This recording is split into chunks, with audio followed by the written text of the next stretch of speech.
甲烷这种气体会造成气候变迁，不过您敢知影讲，这一只牛一年排放100公斤的甲烷？美国加州大学地维斯分校教授当咧开发一种会当改善牛胃肠内面的这菌的一款药啊，要互因减少排放甲烷。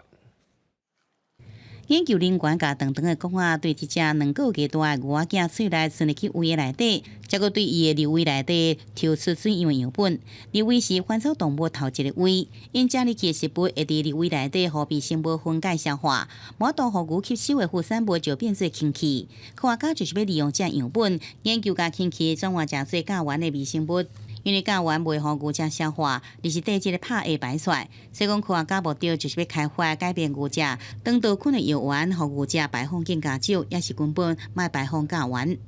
The whole idea or the goal is to change the microbes, the composition of the different microbes. So think of it very similar to when you are eating yogurt, for example, you are changing the microbes in your gut.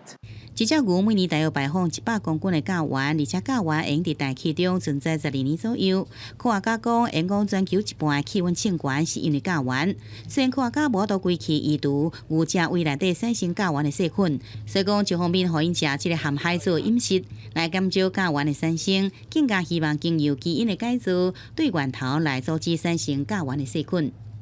We have teams at Berkeley that are developing techniques to include CRISPR system into the microbes. CRISPR-Cas system has been used effectively in humans, in plants, large animals, but not in microbes. 研究团队就已经得到7000万块美金，大约代表23亿个资助，并且在这7年内得到进展。